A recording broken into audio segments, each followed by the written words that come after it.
abrir as nossas Bíblias em Mateus capítulo 7. Hoje eu quero iniciar uma nova série e nós vamos conversar durante toda essa semana, se Deus assim o permitir. E o título da nossa série é A Porta Estreita. Aleluia. Eu gostaria de começar a nossa exposição na passagem onde Jesus nos ensina acerca disso de maneira muito clara, no Sermão do Monte, capítulo 7 de Mateus, versículo de número 13. Mateus 7, 13. O Senhor Jesus, ele diz: entrai pela porta. Entrai pela porta. Mas ele não diz qualquer porta. Entrai pela porta estreita. E aqui é uma afirmação. Então se abre um parêntese. Larga é a porta e espaçoso o caminho que conduz para a perdição, e são muitos os que entram por ela. Versículo 14. Porque estreita é a porta e apertado o caminho que conduz à vida, e são poucos os que acertam com ela. Irmãos, aqui nós vamos perceber que Jesus, ele dá uma ordem: entrai. E a primeira pergunta que a gente tem que fazer é: quem deve entrar por essa porta? Jesus disse: entrai. Quem é? Com quem Jesus está falando? E aqui, quando nós vemos o contexto em que essa passagem está inserido, no versículo 6, ele diz: não deis aos cães o que é santo, e nem lancei ante os porcos as vossas pérolas, para que não as pisem com os pés, e voltando-se vos dilacerem. E ele continua, e parece que não tem nada a ver uma passagem com a outra. Olha o que ele vai dizer logo depois: pedi e dá-se-vos-á, buscai e acharei, batei e abre-se-vos-á. Pois todo que pede recebe, todo que busca encontra, e quem bate abre-se-lhe-á. E aqui, irmãos, nós vamos ver o que Jesus está querendo dizer aqui. Muitas pessoas, elas estão ouvindo o Evangelho. Nós estamos em um mundo onde a mensagem evangélica, independentemente do seu conteúdo, tem sido propagada. No nosso país, dizem que há cerca de aproximadamente 40% de evangélicos. Várias partes do mundo, pessoas se professam evangélicas. Mas quando nós perguntamos a essas pessoas o que elas desejam, e aqui nós vemos no versículo 7, pedir, o que elas pediriam? Algumas pediriam a cura para o coronavírus, talvez. Outras pediriam alimento para alimentar os famintos, igualdade social, todas essas coisas que, do ponto de vista humano, parecem louváveis. Mas o que um verdadeiro cristão pede, irmãos? É por isso que Jesus, quando ele diz entrai pela porta estreita, ele está falando com um grupo específico de pessoas. É aquele grupo específico de pessoas que ele já havia delimitado no início desse sermão. Bem-aventurados os humildes de espírito, porque deles é o reino dos céus. O que um pobre em espírito pede? Perdão. Salvação. Ele sabe que ele não consegue salvar-se. Ele sabe que ele não merece o perdão. E portanto a única coisa que o homem precisa e que nunca, jamais terá condição de fazer sozinho, é salvar-se. Por isso que ele diz: peça isso a mim, peça que eu te salve. Nós vamos ver um exemplo aqui em Mateus. O apóstolo Pedro pediu que Jesus o salvasse. Salva-me, Senhor, quando ele estava se afogando, e Jesus o salvou. Nós vamos ver quando um paralítico chega até Jesus, ele diz: perdoados estão os teus pecados. E você percebe que aquele paralítico não pede mais nada para o Senhor. Mas os judeus religiosos que estavam ali dizem, quem é ele para perdoar pecados? E o Senhor Jesus então disse: para que vocês saibam que o Filho do Homem tem poder para perdoar pecados, eu vou dizer para esse paralítico agora: toma o teu leito, levanta e anda. E aqui a gente percebe, Jesus está falando para esse grupo específico de pessoas, que se você desse a eles o mundo inteiro, eles rejeitariam. Pessoas como o apóstolo Paulo, que entendem que o viver é Cristo. É para essas pessoas que Jesus faz o convite. Por que esse convite é tão importante? Porque a maioria de nós se acharia indigno de entrar por essa porta. E de fato somos. Não somos dignos de entrar por essa porta estreita. Mas só entramos porque fomos convidados pelo dono. Entrai pela porta. Nós somos convidados por aquele que é o dono e que é a própria porta.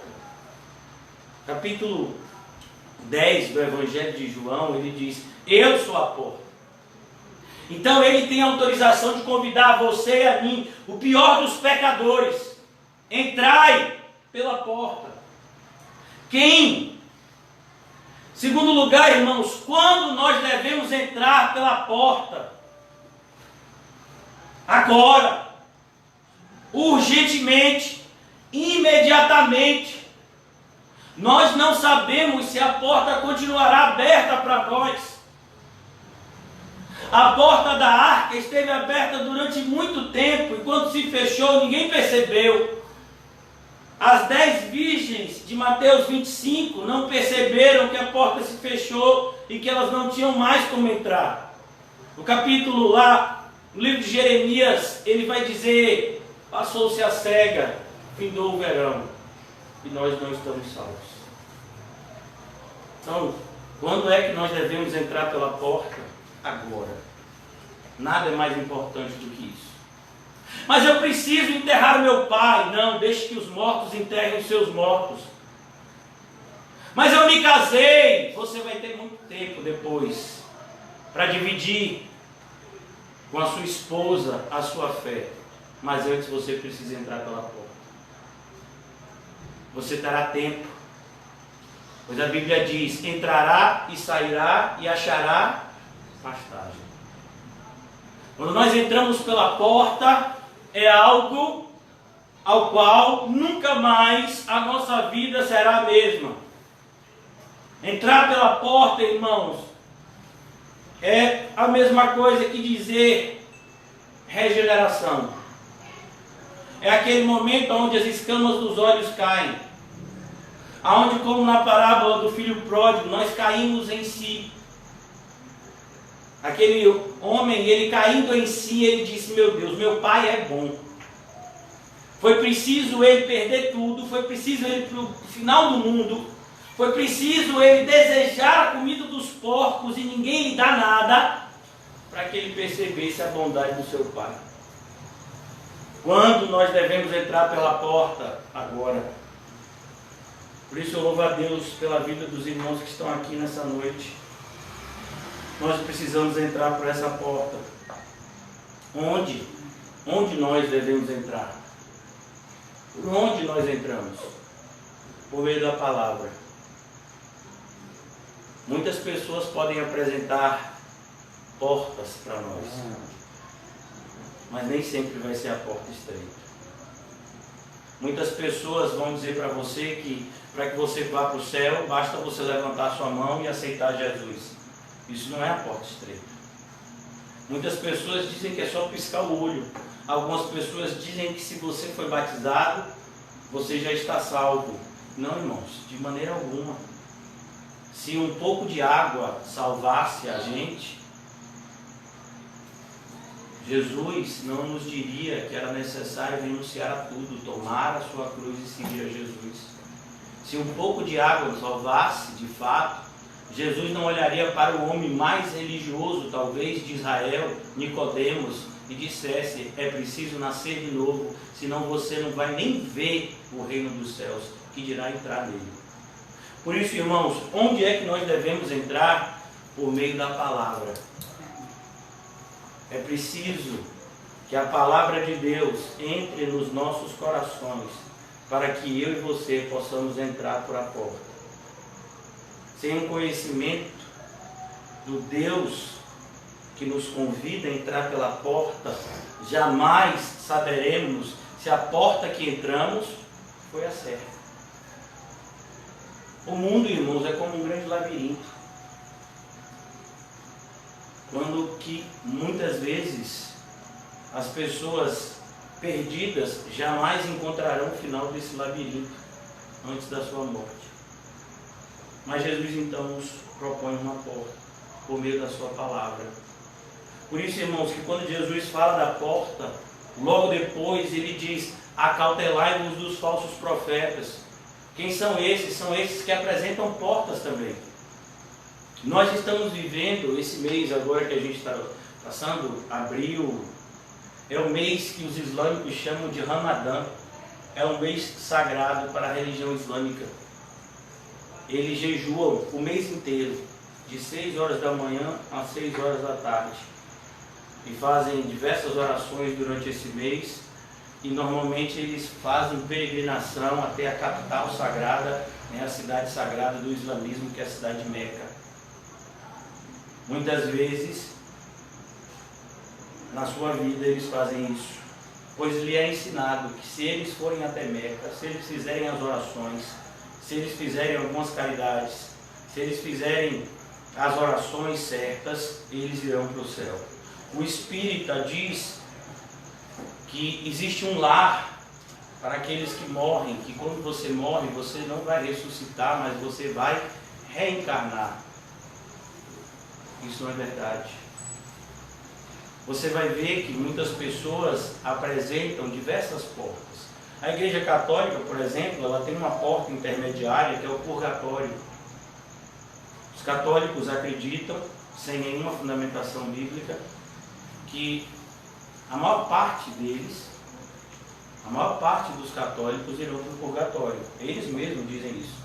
Porque eles não são suficientemente bons para entrarem no céu, e eles não irão para o inferno porque eles foram batizados e receberam os sacramentos católicos. Então eles terão que passar um tempo nesse lugar purgatório, e a palavra purgar significa pagar. Eles vão passar um tempo lá pagando os seus pecados, para que depois eles possam ir para o céu. É por isso que os católicos eles rezam missas de 7º dia, 30º dia, 6 meses, porque eles acreditam que por meio do sacramento da missa, o tempo do morto no purgatório é diminuído. Nenhuma dessas coisas tem fundamentação bíblica. Mas eles acreditam nesse tipo de porta. Eu poderia ficar aqui a noite inteira falando das diversas portas que o mundo apresenta. Por isso, irmãos, a única forma da gente entrar pela porta estreita é por meio da palavra. Daí a necessidade de um obreiro aprovado ser enviado por Deus para apresentar para você e para mim a porta. Se ninguém nos apresentasse a porta, nós nem saberíamos da sua existência. O apóstolo Paulo diz: todo aquele que clamar o nome do Senhor será salvo. Mas como clamarão a respeito de quem nada ouviram? E como ouvirão, se não há quem pregue? A necessidade de momentos como esse, irmãos, onde nós nos reunimos e apresentamos para nós mesmos para a nossa reflexão profunda, se nós já entramos na porta, nós que somos evangélicos, e outros que virão, se de fato já entraram pela porta, e aqueles que ainda não entraram, eles têm a oportunidade de ouvir o convite e entrarem. Mas, finalmente, irmãos, há uma outra pergunta a ser feita. De que forma a gente entra pela porta? A gente já aprendeu que a porta ela tem uma característica, ela é estreita. A ideia de uma porta estreita é justamente nos passar a informação de que eu não posso entrar por essa porta de qualquer jeito.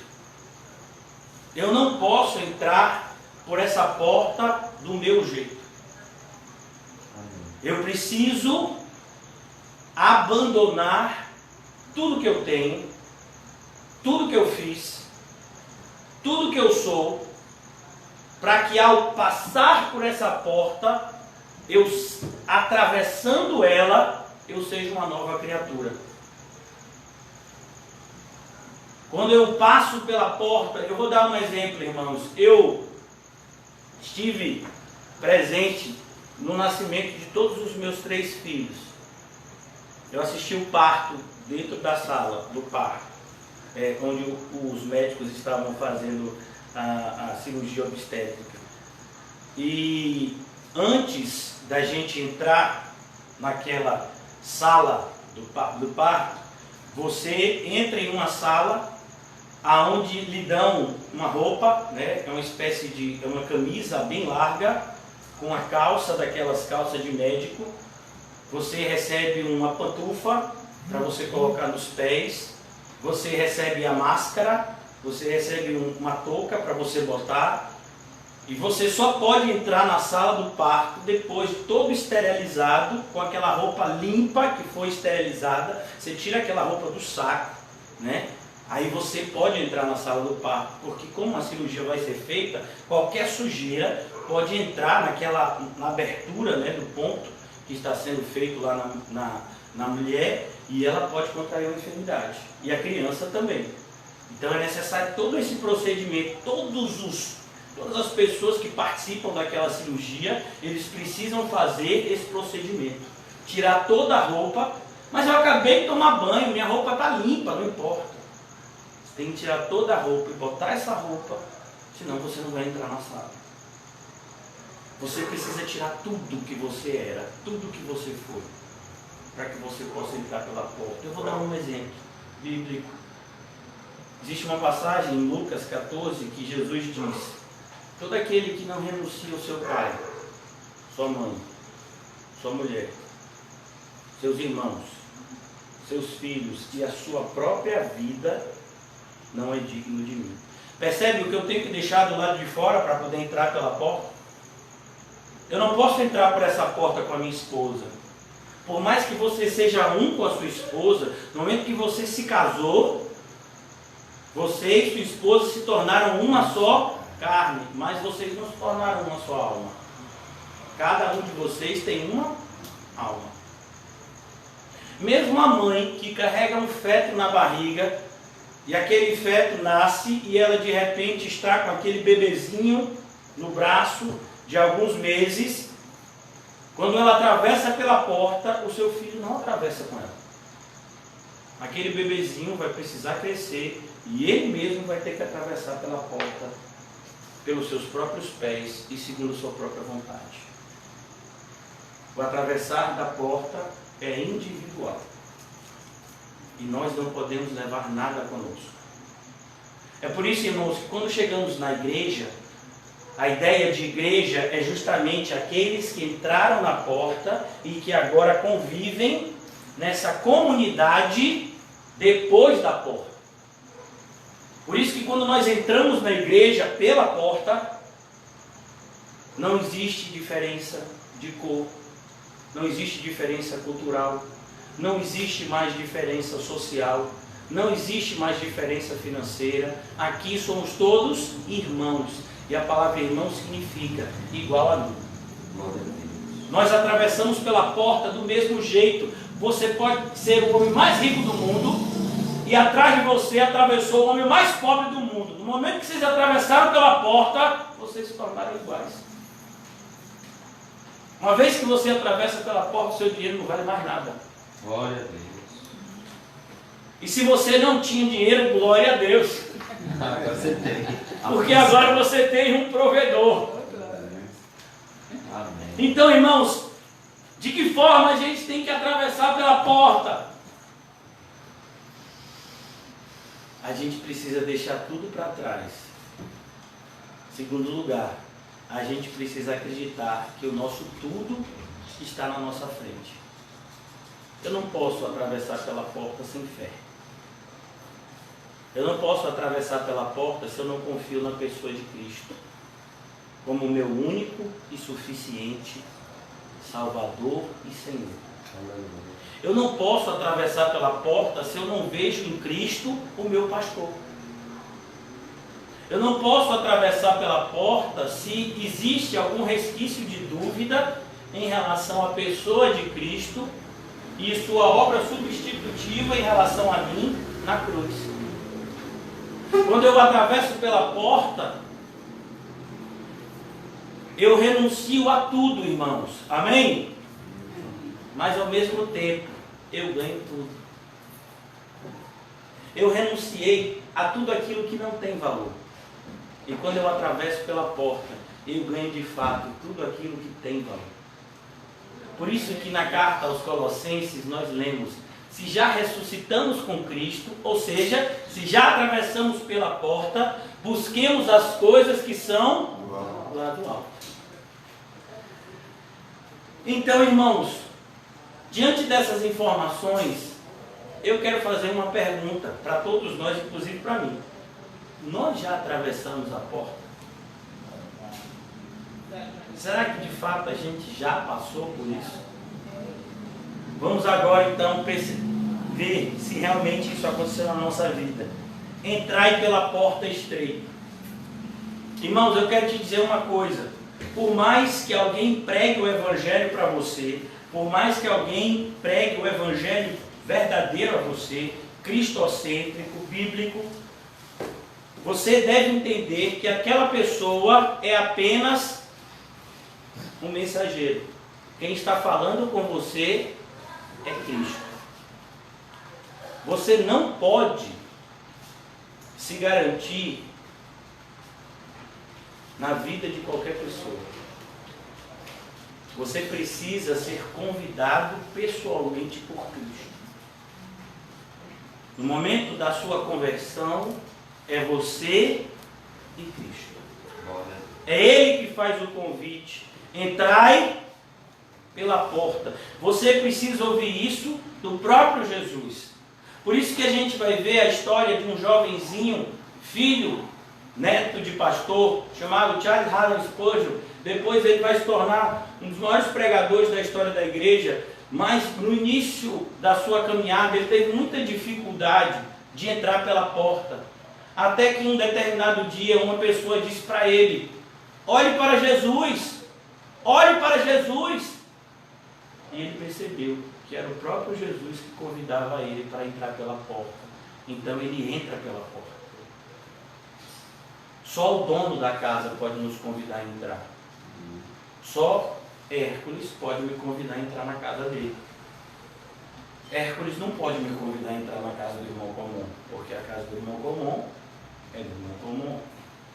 Só Cristo pode convidar as pessoas para entrarem na sua casa. Por isso, é tão importante que aquele que ouve e aquele que fala estejam ambos debaixo das asas de Cristo. Entrai pela porta estreita.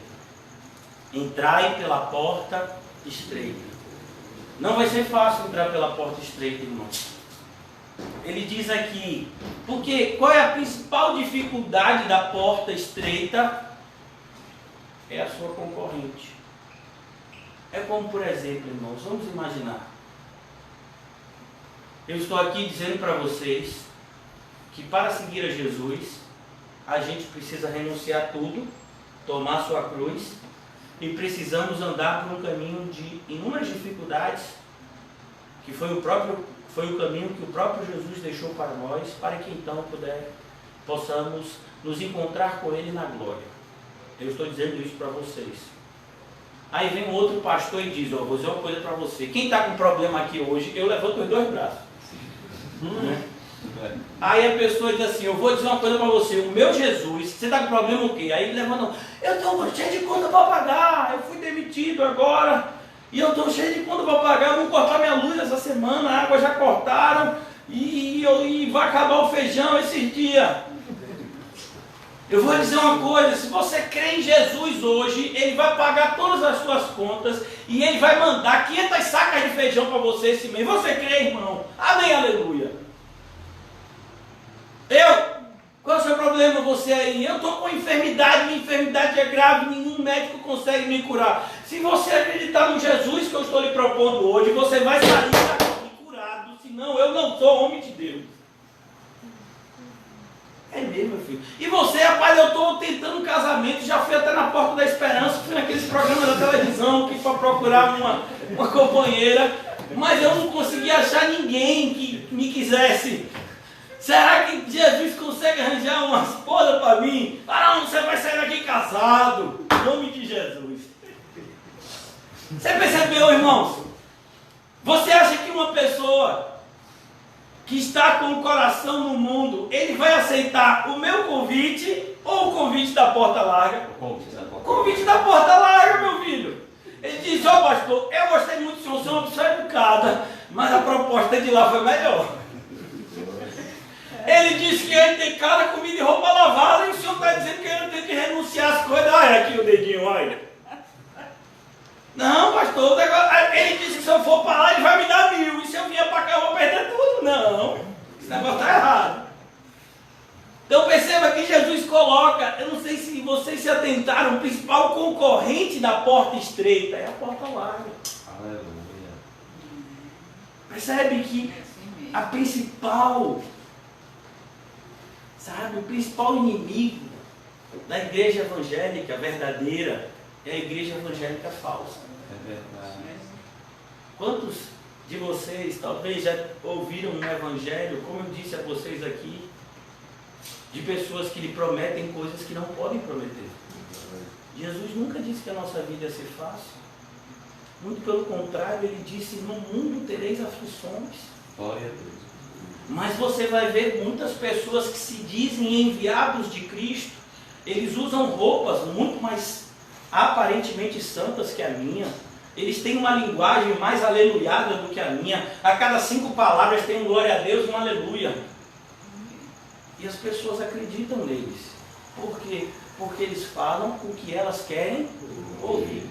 Imagine, uma pessoa chega aqui e está com problema no casamento, e é uma senhora, e ela está com problema no casamento, e o marido dessa senhora é uma pessoa que não trata ela direito, e o pastor diz assim, rapaz, Deus vai matar ele vai te dar outro marido. Eita, glória a Deus, aleluia. É mesmo, pastor? É, porque se mexer com você, Deus vai matar. Quem foi que disse que se mexer com você, Deus vai matar? Mais fácil Deus matar você, levar você para o céu e deixar a pessoa que está perseguindo aqui fazer mais maldade para poder ir para o inferno naquele grande dia. Sabe, é a porta larga que tem feito os maiores danos, trazido inúmeros escândalos ao meio evangélico. Nós temos 2 trabalhos hoje: desconstruir o falso evangelho para poder apresentar o verdadeiro. É verdade. Não, eu já ouvi o evangelho. Eu já ouvi. Eu falei, qual foi o evangelho que você ouviu? Ah, foi o evangelho massa. Foi o evangelho massa. Eu me lembro até que eu cheguei, o camarada deu uma orada assim por mim, uma rezada. Chega, me arrupiei todo. E você tem certeza que você não passou parte de um fio desencapado e tomou um choquezinho assim? Entrai pela porta estreita. E Jesus então diz, porque larga é a porta, espaçoso. Olha, larga é a porta. E espaçoso o caminho. Espaçoso. Olha a ideia, é espaçoso. Imagine, irmãos.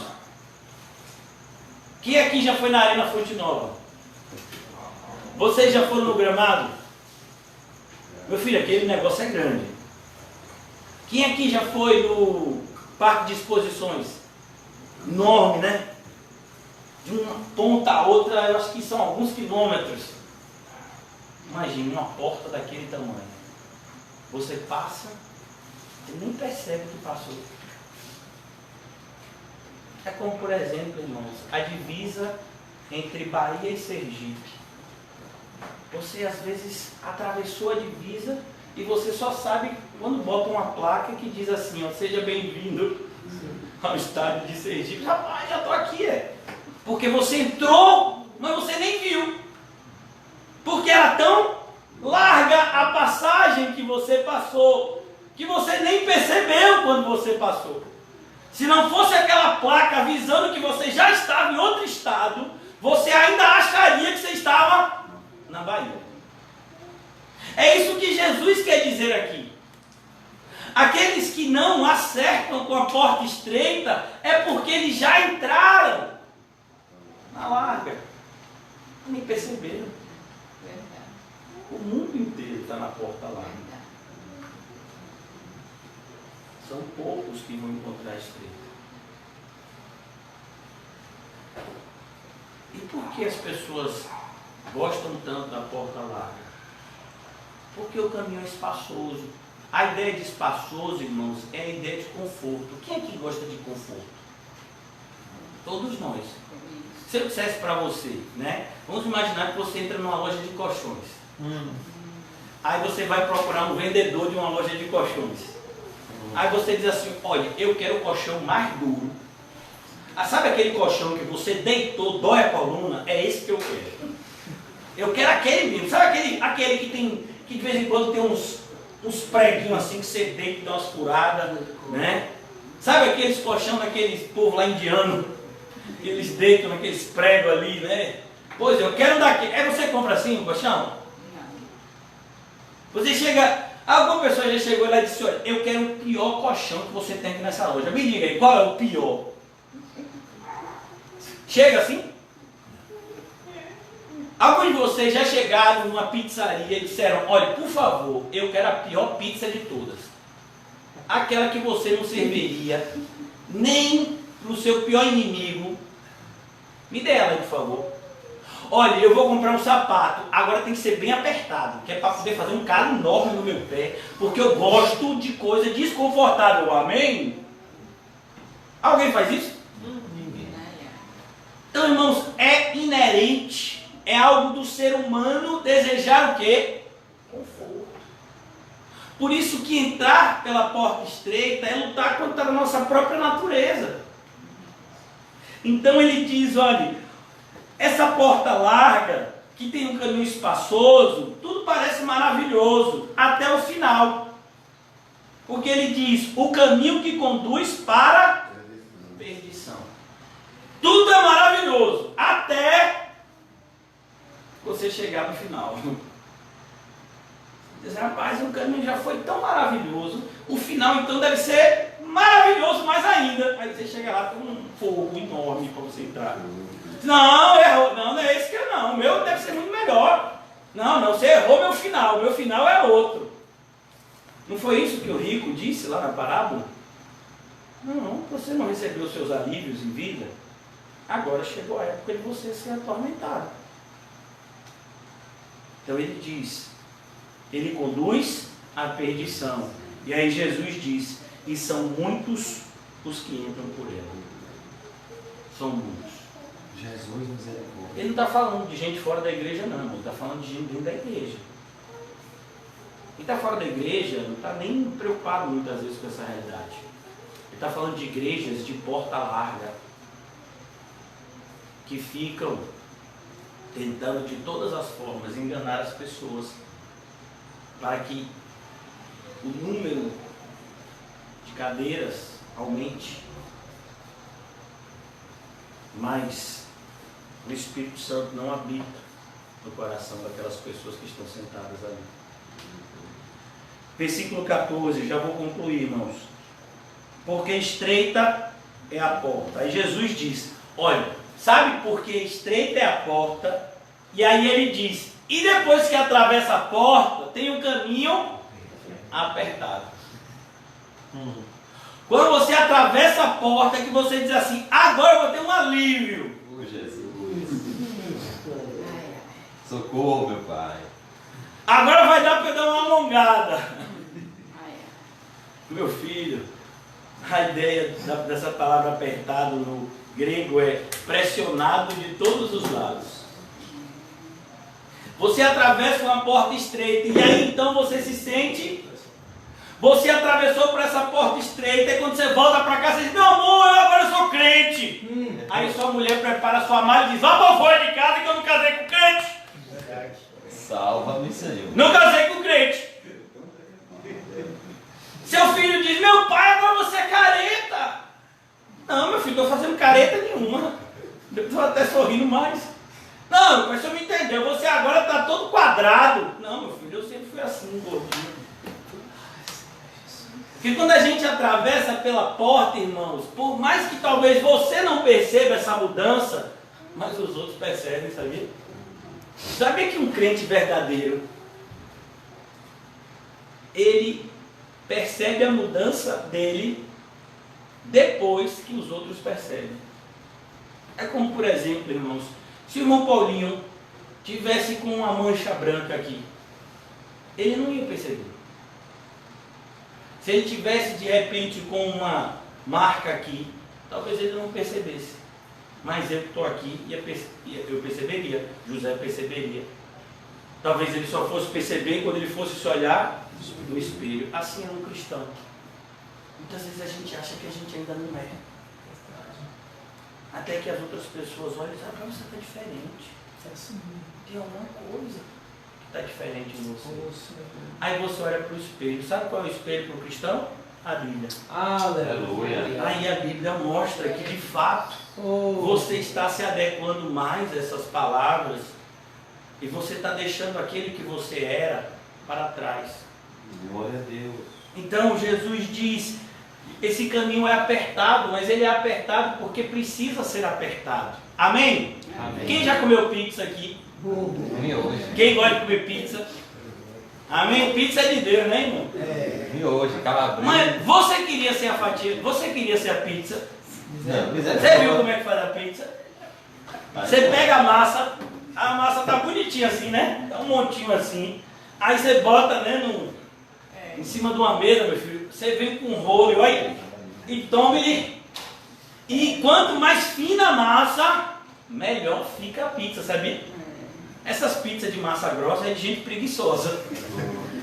Que não tem paciência, né, para poder fazer. Porque a pizza boa mesmo é quanto menor a massa, mais saborosa fica a pizza. Por isso que às vezes você come umas pizzas que a massa é desse tamanho, é preguiça da pessoa de ficar, né? Ou então a pessoa está sem tempo, está no corre. Ele diz: olha, vai assim mesmo, chora, dá uma passada, já joga aqui o negócio, já foi, já vem outra. Mas a pizza boa mesmo é o quê? Ó, passada. Então, meu filho, você é uma pizza. Misericórdia, Senhor. Você está sendo pressionado Oh, Jesus. de todos os lados. Porque a porta ela é e o caminho é. Bem-vindo, pizza. Ai, Jesus.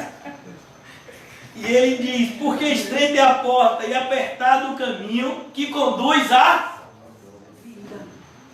Amém. Você já imaginou, irmãos? Glória a Deus. A ideia aqui conduz à salvação, à verdadeira vida. A gente acha que a vida é aqui. Mas não é, irmão. Quanto tempo um embrião passa dentro do ventre materno até nascer? 9 meses, não é isso? E vamos imaginar que esse bebê nasce e ele vive 90 anos. Então, o que foi 9 meses comparado com 90 anos? Né? Quase nada. Agora deixa eu lhe dizer, o que são 90 anos comparado a 90 trilhões de anos? É a eternidade. Que é muito mais do que 90 trilhões de anos. Pois é, irmãos, a vida não é aqui. Aqui é a menor parte da nossa vida. Fala, Deus.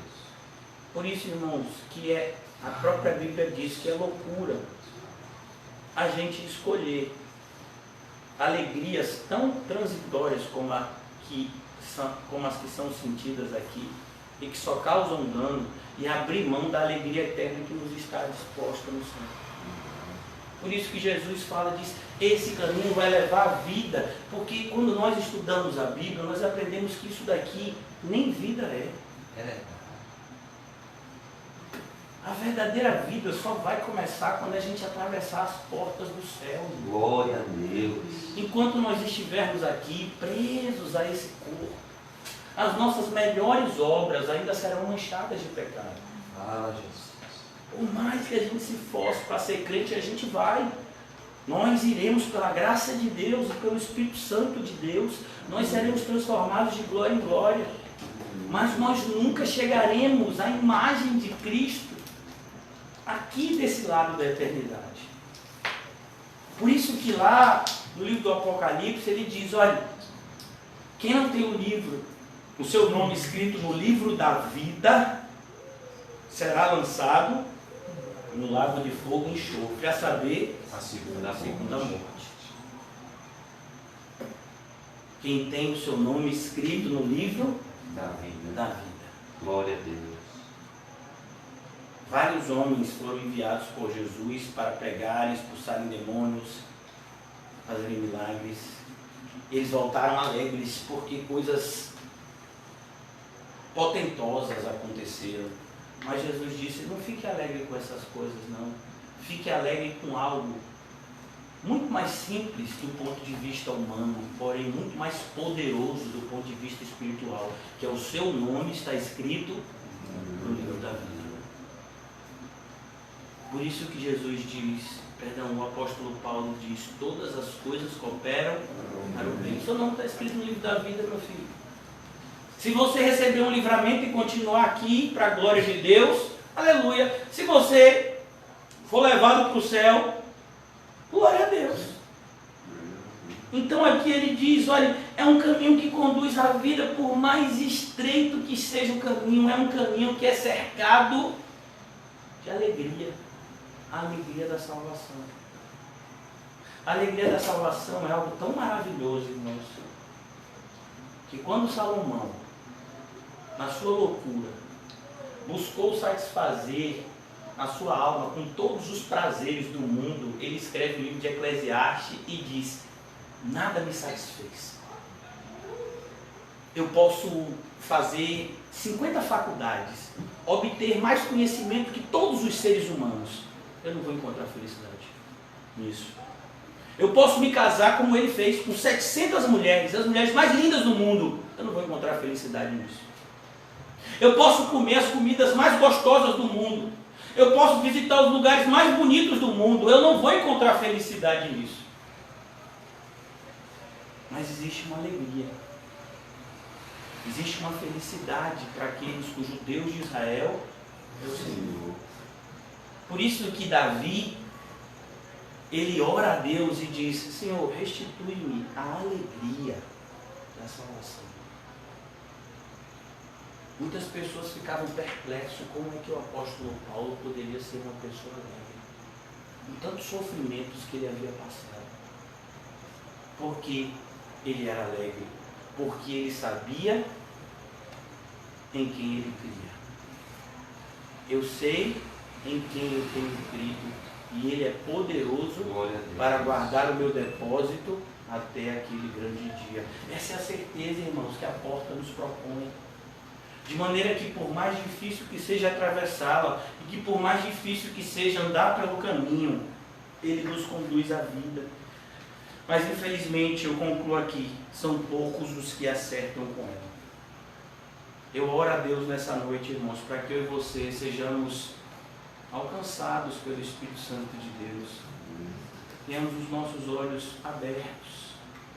Se eles já foram abertos, que nós venhamos a receber ainda mais da graça e do conhecimento do Senhor para o nosso crescimento espiritual tão necessário nesses últimos dias.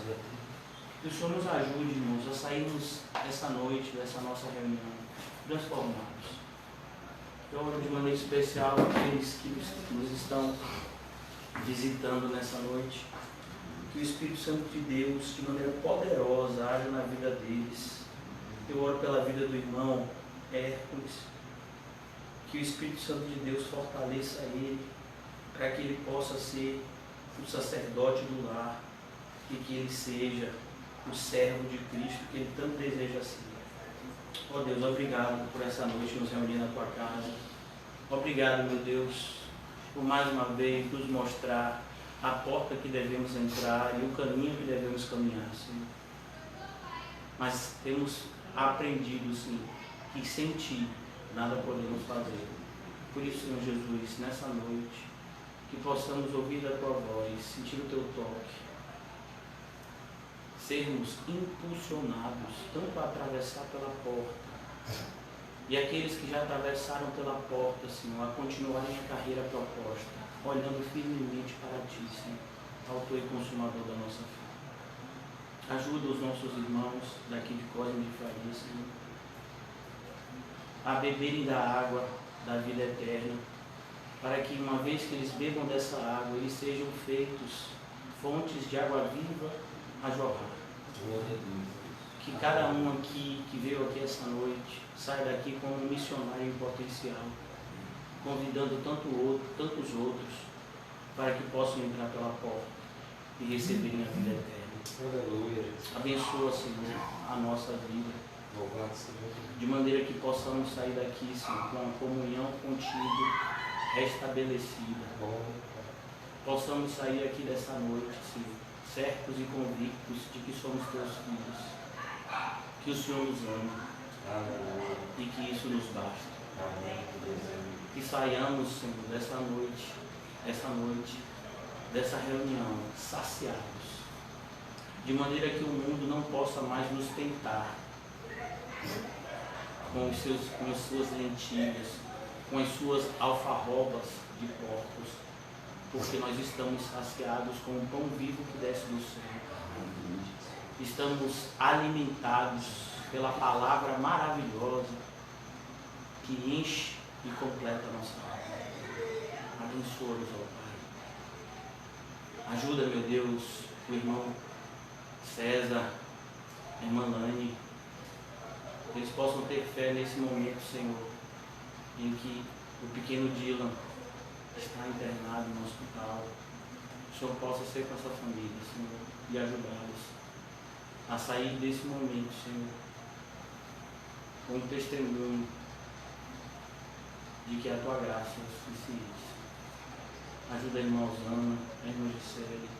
Ó Deus, todos os meus irmãos e irmãs, conhecidos e desconhecidos, Senhor, que todos nós sejamos ajudados por Ti, Senhor, e fortalecidos na força do Seu poder. Ajuda-nos, ó Pai, nessa noite, a termos a nossa comunhão contigo em oração. Não nos deixa, Senhor, dormir sem antes conversar contigo. Ajuda-nos, ó Pai, a restabelecer o altar caído por meio de uma vida de oração, Senhor, cada vez mais viva e real. Que assim seja, Senhor, a nossa vida de oração. Uma oração palpável, onde nós possamos falar contigo, Senhor, a certeza de que somos ouvidos. Em nome de Jesus. Amém e graças a Deus. Amém, irmãos? Cumprimentem-se mutuamente com um olhar santo e não se esqueça de dizer para você: entrai pela porta. Glória a Deus.